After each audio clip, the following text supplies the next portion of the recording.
Hi, y'all. This is Kristen Chenoweth. Hi, I'm Gloria Stefan. This is Sarah Bareilles. Hi, I'm Patty Lapone.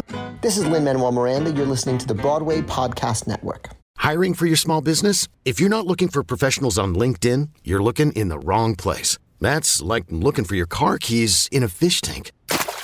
LinkedIn helps you hire professionals you can't find anywhere else, even those who aren't actively searching for a new job but might be open to the perfect role. In a given month, over 70% of LinkedIn users don't even visit other leading job sites. So start looking in the right place. With LinkedIn, you can hire professionals like a professional. Post your free job on linkedin.com/qualify today. This episode is brought to you by Ring. From package deliveries to lonely pets, Ring cameras and doorbells make it easy to check in from anywhere, right from your phone. Be there with Ring. Learn more at ring.com. I couldn't get a hold of anybody. Oh my God. Like literally no one. My mom didn't pick up. My dad didn't pick up. My two best girlfriends didn't pick up. My boyfriend was out surfing, didn't pick up. Like literally could not get a hold of anybody for about an hour. So when they did call me, they're like, hey, what's up? I was like, oh, I got Elphaba. And they were like freaking out. And they're like, why are you not more excited? And I was like, I was. My name's Quincy. My name's Kevin. And this is Sentimental Men. But keep your thumb away from that skip button. We're here to talk. And maybe scream. About our favorite women in musical theater. Look what I got. Listeners, you can't see, but I'll narrate. I'm showing Kevin right now my signed position CD that is framed. Quincy. And also, what I'm going to put next to it is my signed folklore CD. Why are you like this? So while we're on the topic of folklore, Kevin, have you listened to it yet? No. First of all, Kevin's not a Taylor Swift fan. I'm not. I don't actively dislike her. I can get down with like the bops, you know what I mean? But the fact that you don't actively dislike her makes me think that you just haven't listened to her enough to be a fan. Anyways, when Folklore came out, Kevin texted me and was like, okay, I think if there's going to be a Taylor Swift album that I like, it's going to be this one. This was months ago and you have not listened. I know. Well, it took you 2.5 years to watch Drag Race, so we're even. Even. I'm really excited about the guest we have today. Me too. A wicked staple. A wicked staple. I've been a fan of hers for a long time. I remember being outraged, but then also very fortunate when this actress was the only member of the revival cast of Hair that didn't go to London. I remember being so upset for her. I was like, she didn't go with all her friends. But then I was like, but she's still on the show here, so it's fine. That cast really turned into a moment where everyone was like, oh, this cast is special. Totally did, yeah. I mean, I guess that kind of gives it away. Well, I can't just give out one credit off of her resume. So after appearing in the 2009 revival of Hair, she joined the first national tour of Wicked in 2010, the Broadway company in 2011, and then in 2014, she stood by for the role of Liz/Beth in the Broadway production of If Then went out on tour as Lizbeth in 2016. 2017, she was back in the Broadway company of Wicked. And then 2018, she's back out on the road with Wicked in the second national tour while it was doing the sit down in Los Angeles. Stamina. The stamina, Quincy. We will be speaking to Ms. Jackie Burns today. Oh, Jackie. We're going to speak to Jackie Burns in a matter of minutes. A matter of minutes. Actually, a matter of literal minutes. So, Kevin, do we want to do Stuck on SJB right now? I can do a lightning round. Love it. Okay. So today's Stuck on SJB is actually a Stuck on SJB and Friends, because today's Stuck on SJB is a celebration of Stephanie J. Block, Megan Hilty, Allison Janney, and Dolly Parton. Okay, 9 to 5. Get out and stay out masterclass another time. So I'm going to talk about Shine Like the Sun, because Shine Like the Sun is a brilliantly written song by Dolly Parton. She should write 100 more musicals. I think she's one of the best songwriters that we have. So Shine Like the Sun is a very Dolly Parton melody, and that it's very rangy. And then on top of that, it is arranged so beautifully for a woman who's a tenor and then a mezzo singing alto, and then a proper mezzo. So first of all, thrilling arrangements. That's true. Very different vocal types. Very different. To write a song for. It's masterful. But one of the things that I love about this song is that, first of all, Stephanie J. Block singing No Good Deed at the top of the song, high camp. That moment gave me life when I was a child. I love an inside joke. God bless Dolly Parton for putting it in. God bless Stephanie J. for putting up with it. Okay. So Stephanie J. Block's verse on this song, I love because we get to hear like her delicious lower register. It is so chesty and it's got such a different tone to it than... This is when Mark Kudish is in the trunk, right? When he's getting in the trunk, yes. Yeah. And so then that's yummy. And then thrilling, a leap up to her upper register on the chorus, which is the highest, pingiest part of her voice. It's so satisfying. And just two more parts that the listeners should go and check out. First of all, love the spoken line on "I'll be fine." I love it. Yeah. And I love the absolutely stunning full chest, open throat attack on the word sun the last time she sings it. When she says, "When it's all said and done, I'm gonna shine like the sunshine." And the ensemble comes in because she's like going into a key change. And so it's like so big and exciting. And she literally like carries the ensemble into the key change. I can't. It's so good. I also really love her entrance in that show. When the ensemble opens up and she, dreams and plans are It's in the making. I'm just like, oh. An ingenue. We love Stephanie J. Block as an ingenue. I'm going to listen to 9 to 5 in the shower tonight. I hope you enjoy it. Jackie Burns, thank you so much for joining us. Thank you for having me. It is a pleasure to have you. We were just saying this all came together so quickly, and Quincy and I sat down to do our intro today, and we were like, wait, we're talking to Jackie Burns today. That is so exciting. It feels so nice being an out-of-work actress that somebody even knows who I am, so thank you.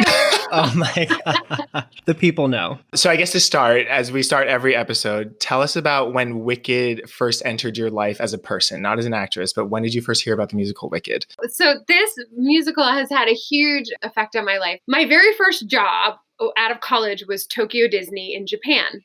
And I had never been out of the country before. And my parents drove into the city. I'm from Connecticut, but they drove into the city to New York to have dinner with me and bring me to the airport the next morning because it was the first time their little girl was going out of the country, And so we saw a show that night before I left, and it was Wicked in previews. Taye Diggs was Fiero. Oh my God. You saw Taye Diggs? So, and I was lucky enough, the guy I was dating at the time, one of his friends was in the show and got us house seats. So I was like, fourth row center, like the best seats ever. From the second that orchestra, the downbeat hit, it was like such a visceral feeling that I had never had before. I literally teared up.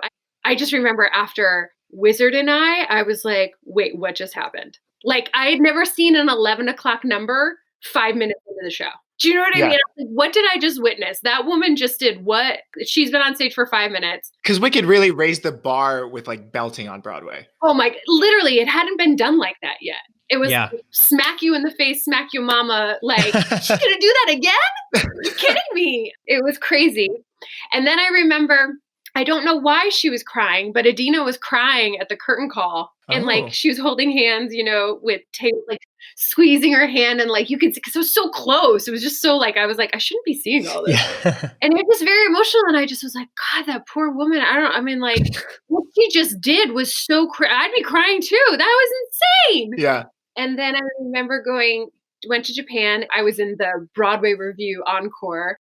And we all I remember watching the Tony Awards, and all the girls in my dressing room were like, oh my God, that's a role for you, Jackie. And I was like, I know, I'm going to play that role someday. I swear I'm going to play that role someday. So after seeing the show, like when you saw the show that night, were you like, this is for me? Oh, I looked at my mom and I was like, I want to play that role someday. How many times did you see Wicked before you were in the show? That was it. That was it. Oh my gosh. I love that. Normally I don't ever see something more than once. So it was funny when I had my audition, and I also don't sing show tunes ever. Really? So you weren't like a theater kid? Yeah, like for me, it's like I want to be at a baseball game. Not because I don't appreciate it. It's just like that's where my head goes.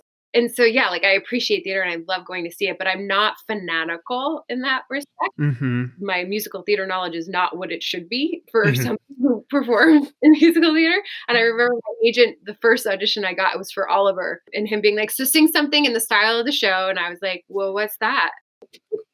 Like, can't they just give me something? I don't know in the style. I don't have to like Google it. Like it was this.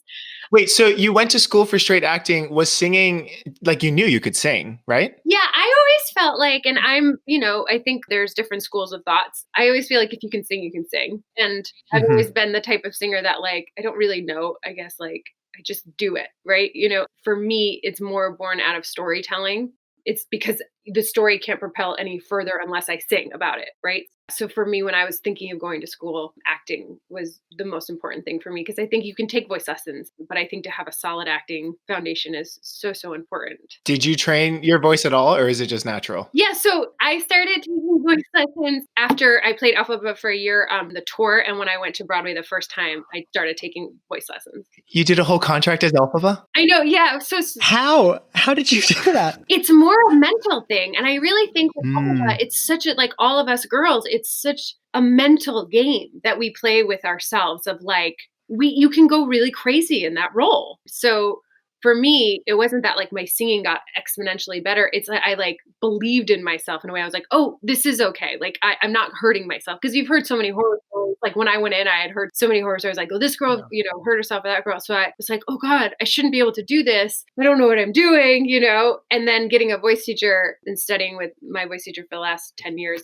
it's just being like, no, Jackie, you can do this. Like you're good, you're healthy. And it's just that secondary, it's like going to therapy where they're like, no, you're okay. Like it's all right. Yeah. How far into your contract did you get into voice lessons? I started right before I started on Broadway. Okay. So I did it the year on tour without taking voice lessons. And then I knew I was going to Broadway and I had the summer off. So I started then. And what was really great is that with Elphaba, you are using a very certain part of your chords. And like the middle part is getting the most of it, the work, and you're not really using your soprano or really your low notes, So for me, what was really great is going and working my soprano, which kept me healthy in my middle and actually made my belt higher. The higher I started like being able to sing soprano made my belt that much easier and freer. Kevin always says the best Elphabas are sopranos. Oh yeah. I always say I'm a much better soprano singer than I am belter. You'd never know because I look like me and I'll never be like the girl next door, Yeah.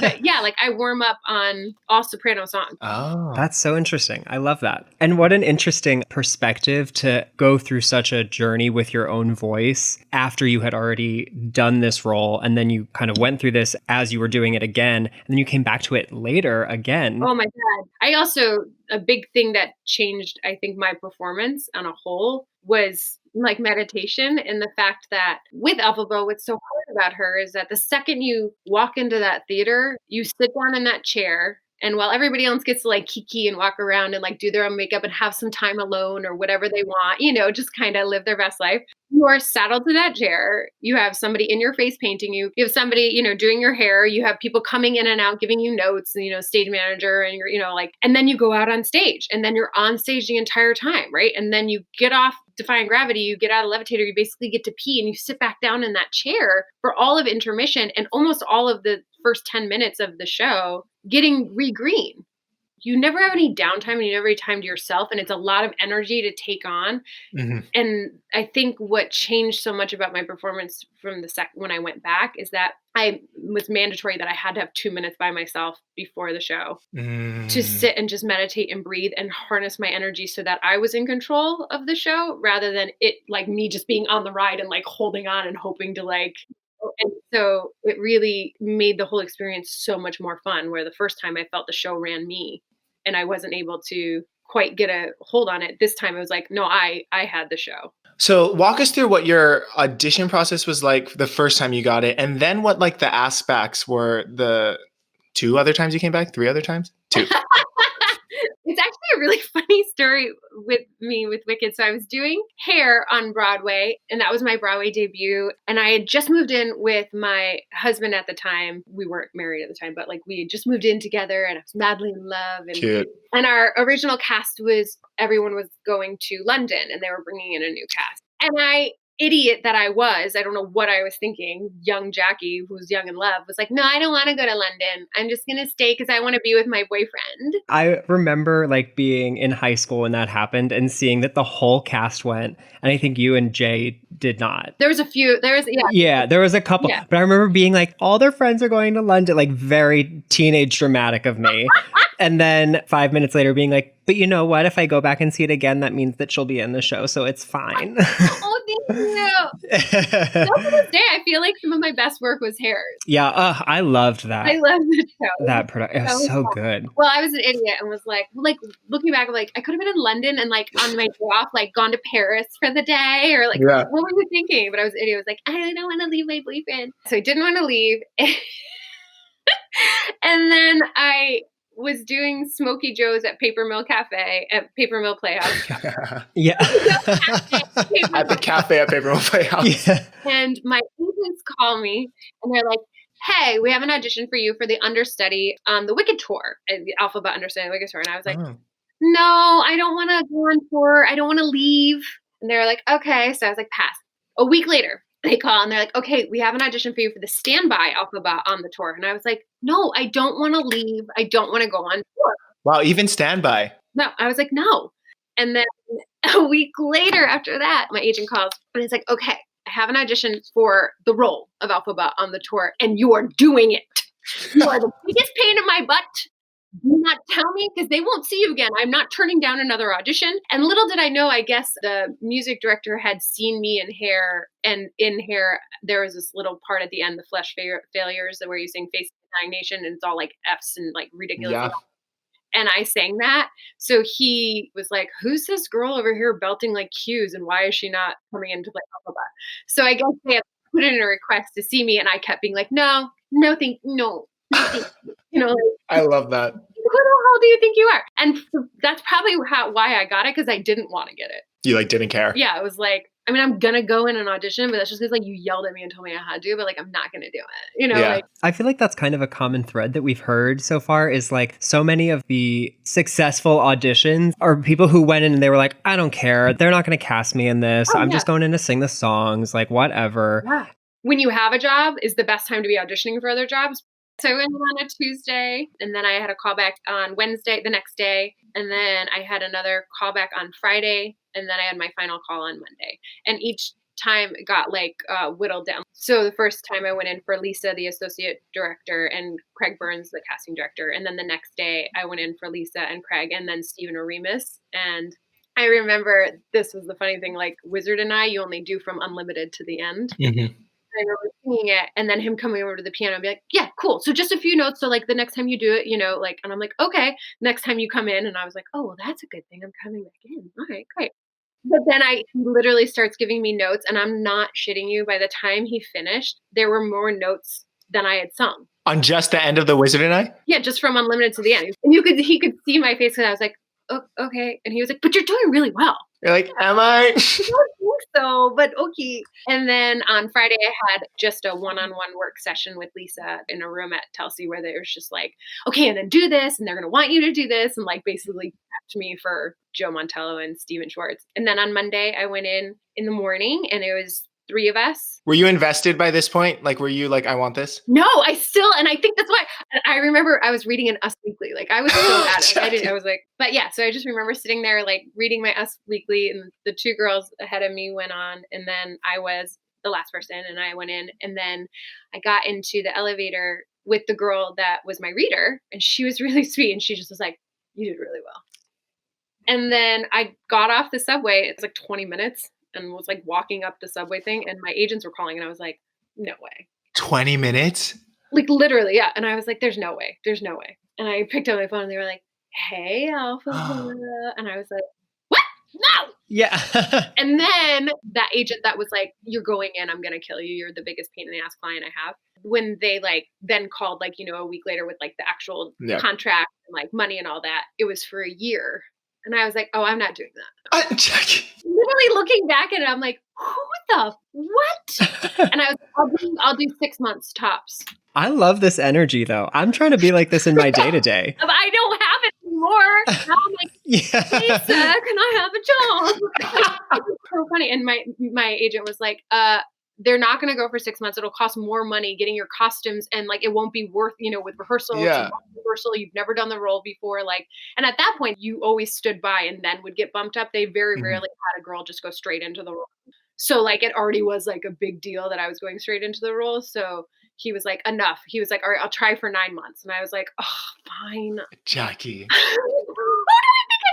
But the funny thing is that my agent at the time, Phil, was like, but just so you know, Wicked has a tendency to getting what they want. So if they offered you a year, I bet you you're going to stay for a year. And I was like, no, I'm not. Did I stay for a year? Yes, I did. Not only did you stay for a year, aren't you the Elphaba with the most performances on Broadway? I'm the longest running on Broadway. Yeah, so you were like 6 months tops. I was like 6 months top. And then I was like, I'll do it forever. But it was funny because like at the end of my 9-month contract, Your tour contract. my first contract, they flew in to Florida, like Joe Mantel and Stephen Schwartz. And it was like my audition for Broadway. They came and saw the show. And Did you know that was happening when they came? yeah, it was very stressful. Yeah. Did you sing the score that night or did you option? I'm a weirdo in the fact that if you can't sing the option 8 times a week, then I don't want to do it. I don't want to give you like all of a sudden I'm feeling fierce on Thursday and I'm going to give you all the options. And then on Friday, now I'm tired. And then the Friday night that paid just as much as Thursday doesn't get the same show. I have guilt. If I can't do it 8 times a week, then like I shouldn't do it. So I actually really, in my Wicked career, built up like the first contract on tour, I sang the score as is. When I went to Broadway, I took up like... You did the Fiyero option. I think I did the Fiyero option. And then my last Broadway contract is when I took up everything. Like I took up the end of Wizard and I took up the middle of Wizard. Like, you know, the things that I could take up 8 times a week.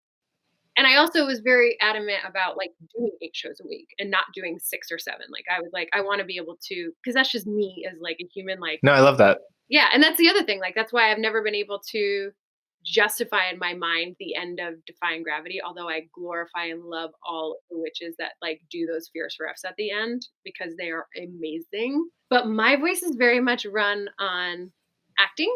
And if I can't justify it in my mind, my voice like just stops. It's like, no, we're not doing that. You're not 100% invested. And that, you know, the big F you is what she's essentially saying. I can't justify for some reason a riff there because purely I would say emphatically like, F you, done, I'm out. Yeah. I wouldn't be like, F you, you know, just just doesn't feel, I can't justify it acting wise in my mind.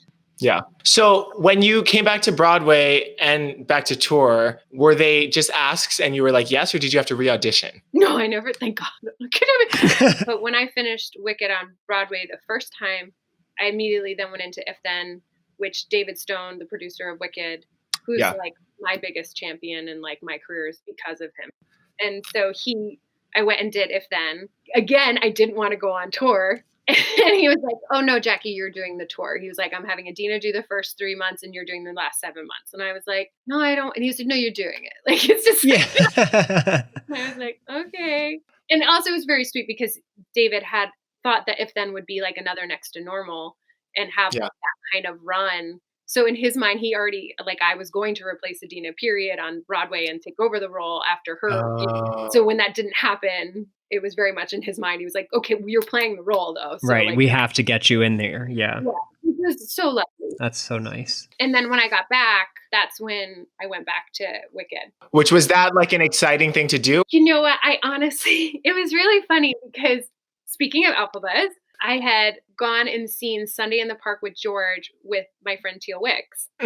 Yeah. But when they asked me to come back to Broadway, Teal and I had just saw Sunday in the Park with George. And like literally we both were like, I haven't had an audition forever. You? And she's like, no. And we both were like, I don't even understand what's going on. Like, it's like you've been blacklisted. You're like, do we suck? Yeah, we're like, did all of a sudden that memo go out that we don't know? We both were so confused because it'd been like months since either one of us had had an audition. And we both went, God, at this point I'd go back to Wicked. Just like And then literally the next day, I was in a bookstore and my manager texted me and said, call me ASAP, Broadway offer. And I was like, Broadway offer? I haven't had any auditions. How am I getting a Broadway offer? I was like, this is great. What?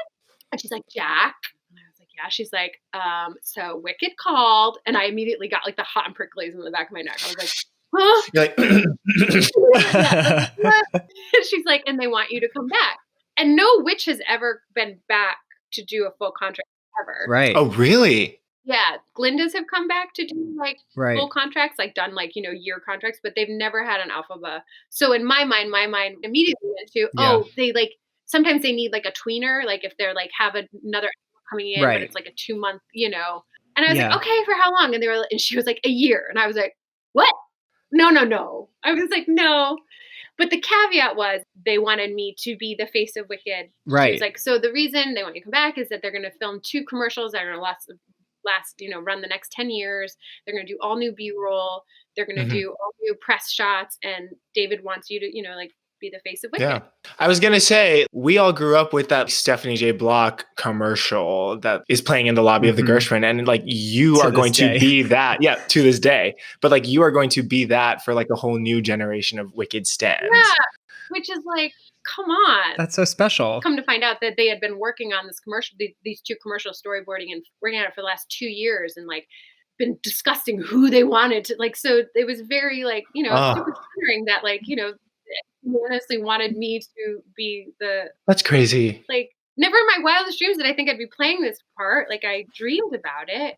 And then when I was doing Wicked that last time on Broadway, they came up to me and the LA sit down was very important to David and Mark, the producers, because of the movie coming up. And Which like, is that ever coming? I know, right? But yeah, so with it being at Universal, like Universal being there and they knew all the people would be coming, they really wanted to make sure that the show, anyway. So they asked me and Kara to go and do the LA sit down. Which must have been a lot of fun because I feel like it must have felt like an all-star cast is coming back. Yeah, it was and I had never done it with Kara and I didn't know Kara, but I just heard amazing things about her. And people always would be like, oh God, I wish you could do it with Kara. I'd love to see you 2 together. So getting to do it with her was absolutely amazing. And also, we got to live together and like, it was just like so fun. Yeah. Okay, so Kevin and I like to play a game with every guest we have where we kind of believe that every actress who plays Elphaba is a Wizard and I Elphaba, a Defying Gravity Elphaba, or a No Good Deed Elphaba. And that can mean whatever you want. Okay. But what do you classify your Elphaba as? No Good Deed. Ooh, immediate. Such a confident answer. Yeah. Because I'm really good at being crazy and angry and losing it. Having just had this whole conversation with you about how, you approach the role acting first and text first, I feel like that's a very logical answer because that song is the acting moment for Elphaba. So fun. It's so fun. We've had Elphaba say that it feels like No Good Deed, they never had a grip on it through their whole contract. Like they always were just kind of hoping for the best. No, and that was my jam. I was like, that was like my okay, I'm not nervous about this one. Interesting. That is so cool. Wizard and I was always my Your hill. scared the F out of me. Like I had definitely a different experience the second time when I did it on Broadway, but the first time, Wizard and I was my Achilles heel. I had a hard time with that last note and I had struggled with pitch on that really a lot. And then the second time I came up with that option to go up. I was going to say, you're like known for that option up. It heaved me, but I did it because it made it easier. Right, out of necessity. I did it because I was like, Yeah. It's so funny to say that because that was the first thing I thought about when they had asked me back. That was like, literally, that's where my head went. I was like, oh God, Wizard and I. Really? So that's when I was like, how can I justify this vocally, acting wise, to get me to be able to sing this easier? I love that. And I love how confidently you said you were a No Good Deed Elphaba. I love it. And also though, like, I don't understand, like my dresser, Kathy, who's done every single Elphaba, there's like, because it's a harrowing run from like when you get off stage to where you have to like run around and like run down these stairs and then run to like down to the pit and like, get in this thing. You don't have a lot of time. And most Elphabas run. Yeah. And I walk. So that way I wasn't out of breath. Yeah. Gotcha. You weren't stressing. Yeah. So do you need to run then? I don't think you need to run. And I've tried to tell people that you don't need to run, but it's just like the adrenaline of like you run off stage and then you're like, but if you walk with purpose so that you can keep your breath down, then you can start that crazy song with some breath. And I always got there with enough time to like take a breath and like get centered before I would go up. Like, Jackie, this is great advice for all Elphabas. Yeah, any future Elphabas listening. don't run. Don't run. Walk with purpose. Walk with purpose and you're fine. That's good life advice too. Walk with purpose. Walk with purpose. Oh my God. All right, should we move into As Long As You're Mine? Oh, sure. Okay, so As Long As You're Mine, we think is really interesting because It's kind of the one moment where you get this love story fantasy with her. So, I mean, what is your take on As Long As You're Mine? Here's the thing. Elphaba, people always like, oh, but you're pretty green. And like, oh, the girls are pretty green. You know what I mean? And Elphaba is pretty. Nobody's ever, like, Joe, when you talk to Joe Mantello, the director, he's like, Elphaba's a beautiful girl. The only difference is she's green. Like, and it's that everyone else can't like get past the fact that she's a different color. So I love that it celebrates the fact of like seeing her as like a woman. You know, she's never celebrated in that way. Going off of that, what is your interpretation? Because there's two lines in Wicked that always get a reaction that I always think are kind of like confusing, where I'm like, we're laughing at this, but like, do we like understand it? And one of them is, there's a goat on the lamb, sir, where I'm just like, I get that that's just like a funny phrase, but why are we saying that right now? And another is, for the first time I feel wicked, because it's like, oh, funny, she's saying the title of the show, but it's like, wait, what does that mean? Like, so what did that mean to you? Because I would wager that it differs from actress to actress. Probably, yeah. For me, it's feeling naughty, feeling sexual, feeling forbidden. Like, you know what I mean? For the first, and feeling, the other thing is feeling selfish. She is so selfless. And for the first time, she's stealing a moment for herself and feeling wicked and like giving into her own desires. I love that. I have never thought of the song or that line in the ways that you just described. Are there any technically tricky moments that like we as audience members wouldn't necessarily pick up on during As Long As You're Mine? Oh God, yes. Do you get knee pads for that scene? My knees would be broken. All Elphabas wear knee pads for the second act that I know of. Wait, what? Oh yeah. That's good. I'm glad that their knees are supported. Oh, yeah. I wear knee pads the entire show. Wait, do you also keep a piece of gum in your mouth for the entire show? Yeah. Yes, I do. I'm obsessed. Why? Is that just a good luck thing, or is that a saliva thing? Saliva. You never get to really get water, you know, and when you do, Right. and not a lot of time, so it just keeps everything kind of moist. Did it fall out ever? Once, and I caught it. And it was very funny because it was the first time on Broadway, but it was like towards the end of my contract. So, and Lisa, we were in rehearsal, and Lisa, the associate director, was like, I was chewing gum. She was giving me a note, and I was chewing gum, and I was like, yeah. And she was like, are you chewing gum? I was like, yeah. She was like, spit it out. And I was like, I chew gum during the show. And she was like, no, you don't. And I was like, yes, I do. I was like, I've always, for the last 2 years, you never seen it, have you? And she's like, no. And I was like, and you never will. And she was like, if I ever see that gum, never again, Jackie. And I'm like, okay, I promise. That night she sees the show. And it was during No Good Deed on Supply, when we're like putting the book down, right? And I was like, Supply. And on the ply, it literally spit, and I caught it. And I was freaking out because I was like, holy shit. And like, I held it the entire time during the whole song, just holding this gum. And she didn't see it. And I was like, thank God. But it was just so funny. It was the only time I've ever spit out my gum. Did you do that in If Then too? Yeah. Every show I've ever been in. Wow. So far we've learned you don't have to run, and a piece of gum in your mouth will get you through the show. Yeah. All right. We have to switch gears to If Then, because we couldn't be on a Wicked podcast and not talk about the fact that you stood by for Mother Elphaba Idina Menzel. What I think is really interesting, and we had Stephanie Torrens on the podcast too, who understudied Jenna in Waitress, and she talked about how difficult it was to go on for some of the bigger stars that they had come in towards the end of the run. Well, first of all, what was your experience working with Idina Menzel? Was that a pinch me moment for you? And then what was your experience with going on for Idina? So it was a pinch me moment because, like I said, like in college, I would sing Rent and Hedwig are like the only things that like musical theater scores that I ever sang. Ooh, she's a rock girl. So then getting to meet her, and they had already been in rehearsals for 2 weeks before I came in, because I wasn't in the show. I just stood by. So like there was no point in me being there until they like had blocked enough for me to like come. And I remember I got there and she was like running a little late. And I just remember like her like tearing in and like throwing off her jacket because it was like cold then. And her like immediately like beeline to me, and she was like, oh my God, it's like looking in the mirror. And she was so nice, so lovely. And I know she thinks I'm weird because I had a standby experience where it was very aggressive. Like anytime I went on, she was always forget something in my dressing room and always would like tweet about going on before if I had eaten, like it was just, she was very like in my face and it was uncomfortable.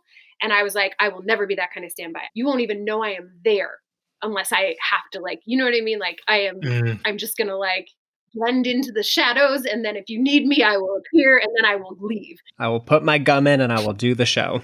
Yeah, and to the point where like sometimes, it was at the height of her career. It was when Frozen happened. It was when the Oscars Adele Dazeem happened. I mean, it was like she was popping off. She sang at the Super Bowl that year. She was the biggest star in the world at that time. It was out of control. Production obviously didn't plan on that happening, right? Or no. Was it timed with Frozen release and all of that, or? No, it just happened. It was like a perfect storm. Okay. So, but the second that if I had to like jump in for her, I would clock her like walking back on and would just like seamlessly leave, so that she could like walk on. And finally one day I was like doing that. I was like getting off the stage, and she was like, Jackie, you can say hi to me. And I was like, oh my God, no, I'm just trying to like respect, like get out of the way. Like not be annoying. Not be annoying and not be like, and she was very funny. Did you guys have we both played Elphaba moment? When we were doing If Then, something came out for the Wicked anniversary where like they had picked a few of us to do an article on. And she like came up to me and was like, I saw your picture. She was like, oh my God. She was like, you're such a beautiful Elphaba. She was like, I always felt really pretty green too. Didn't you feel pretty? You know what I mean? Like very cute. Very sweet. And she was always just like she wears her heart on her sleeve. What you see is what you get. You know what I mean? Like there was one point in Tech when the director, Michael, I was sitting, out in the audience and he was like, Jackie, go up and sing this. Idina, come down, like D, come down and like, I want to give you some notes. And, so then I was like up there. Well, when we first started in rehearsal, she got sick and I had to sing for her while she like went through, which is awkward in that respect. Cause you're like, how much should I sing? I don't want to sound like I'm like, listen to me sing. Like, yeah. Like, so it's just such an awkward situation as it is. Then when I finished and like, like we were crossing on the stairs and she's like, oh, I couldn't even listen to my notes because you sounded so good. Oh my God. She's so cool. But, because I wasn't in the show unless I went on for her, I didn't have the same kind of interaction everybody else did. And then the other thing that was really hard is that it was the height of her career. I can't imagine the stage door at that show. It was insanity. And it was really hard going on for her. People were mad at me. I had people yelling at me at the stage door, like being like, are you on tonight? I heard you were on for the matinee. And like, I'm going to be pissed if you're on tonight. And it's like, people like would forget that you're like a human being. You know what I mean? So, and you could feel the audience like being angry with me until What the Fuck, this song, What the Fuck, is when I would like get on my side. Cause that ending. Yeah. How could you not? But it was a very good way to like check your ego at the door, realize that like all you can do is tell the story and work really hard to do that as well and as you can, and not take it personally. But it is hard. It's really hard. It was the hardest thing I think I've ever had to do, but it gave me a self-confidence that I hadn't had before. I don't think there's anything worse than having to go out in front of an audience to carry a show for the next 3 hours when you can viscerally feel them hate you without even knowing, just because you aren't the person that they came to see. Wow. Yeah, that was very hard. Well, I know people who would run out to buy tickets when they heard that you were on an If Then. I did. The week of the Super Bowl, I specifically went to see you because I, heard that you were going to be on the whole week. So for every negative Nancy in the audience, there was at least one gay boy in the back row. Oh my gosh. Jackie, this was so fun. Yeah. Where can people find you online? You can get me at Instagram or Twitter at Jackie Burns NYC. Amazing. Thank you so much for doing this. This was fantastic. Yeah, this was so great. Thank you for having me and congrats on all your upcoming guests. Oh, thank you. It was so nice to meet you. You both are such handsome devils and have a great Friday night. Thanks, you too. Bye. All right, bye.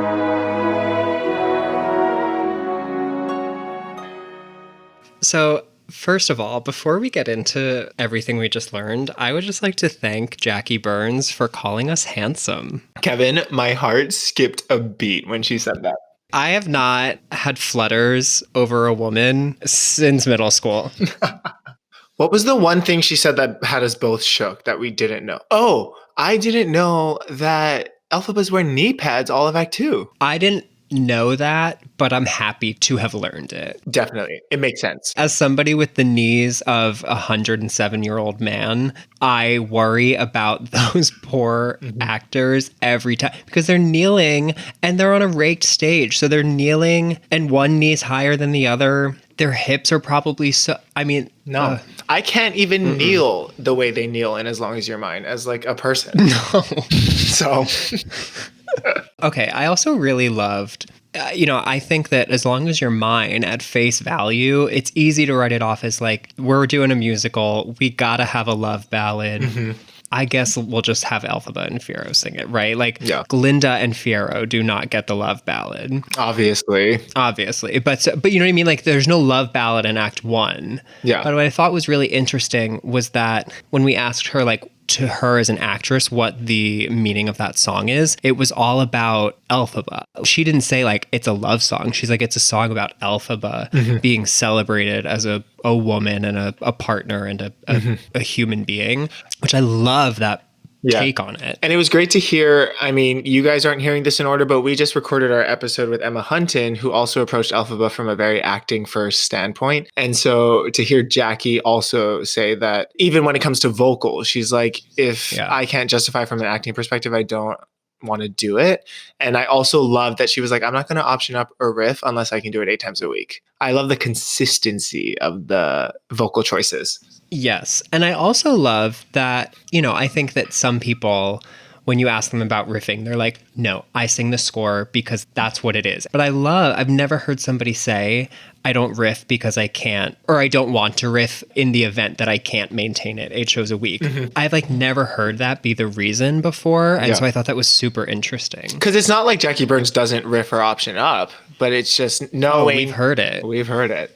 But knowing that the options that she does choose are because one is justified from an acting perspective, and two, she knows that she can do it 8 times a week, just adds so much more of like a gravitas to the whole choice of it all. I love it. The fact that she started vocal lessons after her first contract as Elphaba is wild to me. I was like, what? You did an entire contract and we're just like, yeah, I think I can sing. Okay, here's my kind of like frank analysis of what we just learned.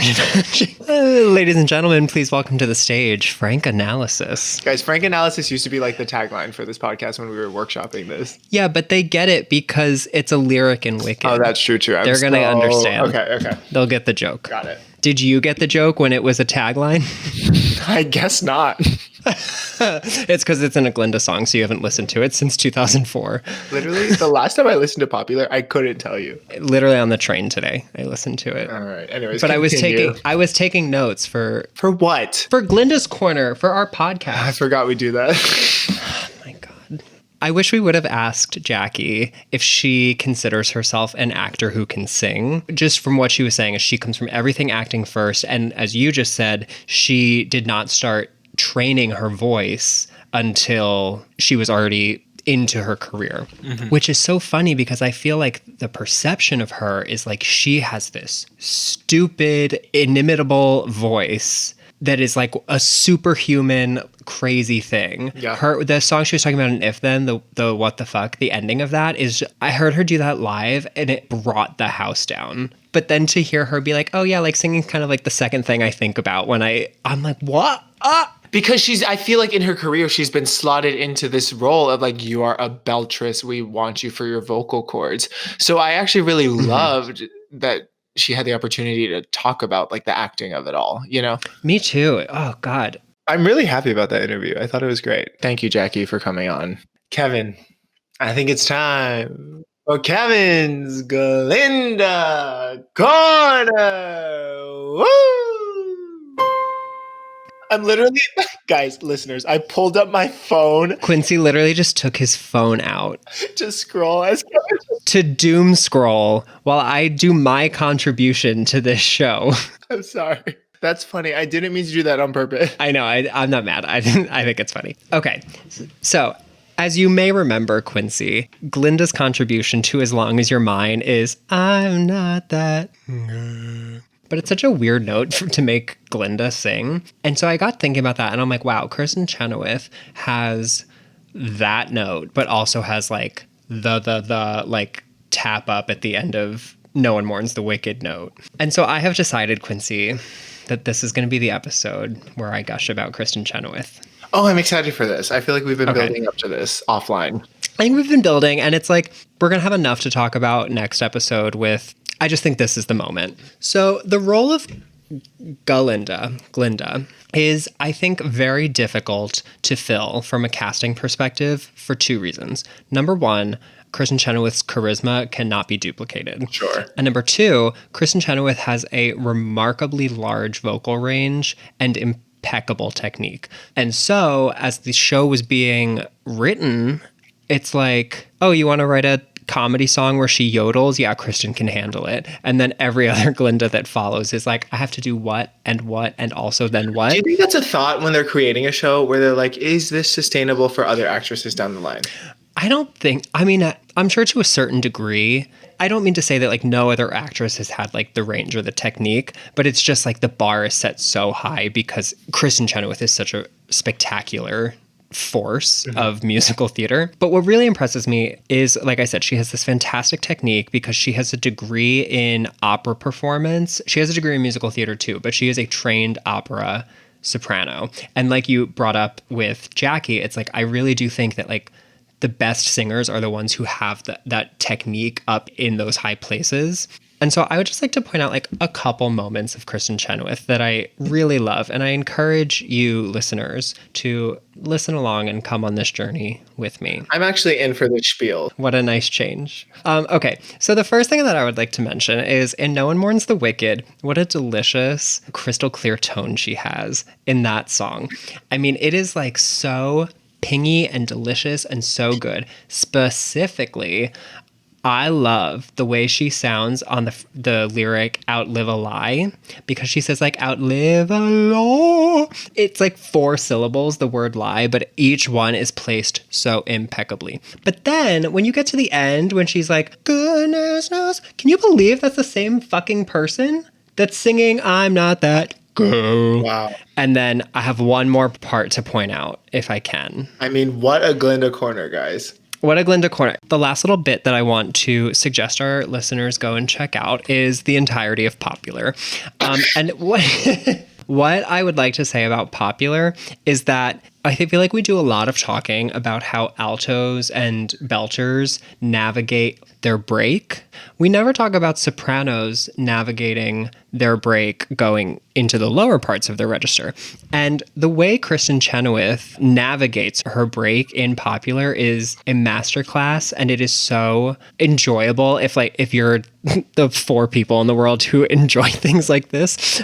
Regardless, Kristen Chenoweth is navigating her break with the agility of a 14-year-old Olympic gymnast. It is so good. And specifically, I would like to bring your attention to the part of the song where she says, "Don't be offended by my frank analysis." Think that whole part.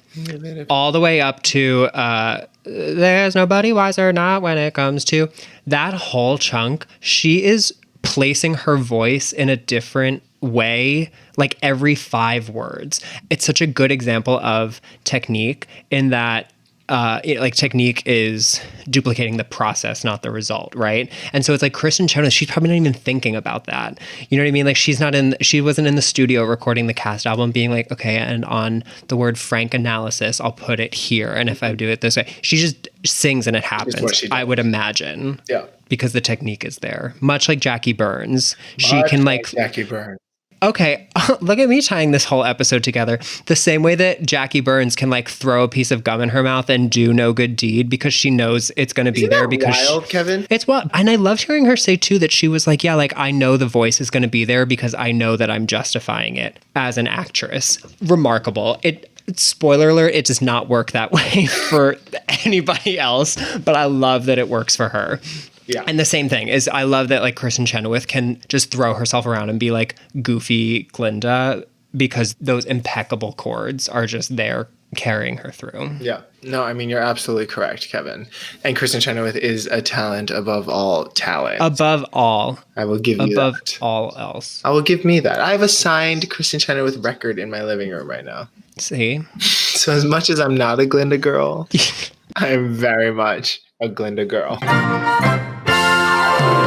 Do you know Kristen Chenoweth follows me on Twitter? Wait, no. She does because maybe you'll remember this because you're like on the internet. There was this video like maybe a year and a half ago of like a ball of dough and somebody like drew a face in the dough and then dragged the mouth down and like sang an opera note. Yeah. I like quote tweeted it and was like, is this Kristen Chenoweth? And she saw it. I like didn't tag her in because I like didn't want to be that person. And then somebody tagged her in it and she responded. She was like, oh my God, this is so funny. And then she followed me. Do you know the fun fact about her voice teacher in college? No, tell me. Oh my God. So Kristen Chenoweth and Kelly O'Hara studied under the same voice teacher in college. Of course. Doesn't that make sense? Yeah. Another set of impeccable chords. Kelly O'Hara. Yeah. Speaking of sopranos, I just saw Audra McDonald live in concert. I don't know if I can be super specific at this, but I just saw Audra McDonald live in concert and it gave me a huge appreciation for sopranos. I love that her set list is not just made up of soprano musical theater songs. Like there are songs that I love that how diverse her set list is. You did Before the Parade Passes By last night and I was like, ooh. Died. I can't wait for that revival. This outro has been 40 minutes. This happens to us every week. Okay, well, Quincy, thank you for spending such a fun-filled Friday night talking about Wicked with me. I had a thought. I was like, you know what? In a pandemic, this is the like most fun Friday night I could be having. Yeah. What Broadway star did you talk to today? Yeah. I talked to Jackie Burns. All right. We'll talk to you guys next week. We'll see you next week. Happy Valentine's Day. Happy Valentine's Day. Hopefully, if this episode is coming out when we think it is. Yeah. Ooh. Okay. All right. Bye, guys. Bye. Talk to you next week. You've been listening to Sentimental Men. This episode was produced, edited, and hosted by Quincy Brown and Kevin Bianchi. Thanks to Julie DeMarzo for our thrillifying artwork. And thanks to you for tuning in. You can reach us at sentimentalmenpod@gmail.com. Or on Instagram, Twitter, and TikTok at SentMenPod. That's SentMenPod. Till next time, I'm Quincy. And I'm Kevin. I would love to hear Jackie Burns sing Get Out and Stay Out. Yeah. Disney's Aladdin on Broadway is among the longest running shows in Broadway history. But did you know that it almost never came to be? We walked out of Seattle thinking, okay, we don't have it. We have a lot of work to do. But against tremendous odds, in March of 2024, they celebrated 10 years on Broadway. Disney did a great job because they really took the notes. Go behind the magic and listen to this never-before-heard story, the magical making of Disney's Aladdin on Broadway. Available everywhere you can get your podcasts. Create a space you can't wait to be in. It all starts at Frank Web Home. With personal service and expert guidance at our local showrooms, we can help you find the bath, kitchen, and lighting solutions you need to enhance your space. With more selection and more expertise. Personal service to help you find your personal style. Visit frankweb.com to schedule a free consultation in one of our 48 showrooms across the Northeast. Make yourself at home at Frank Web Home.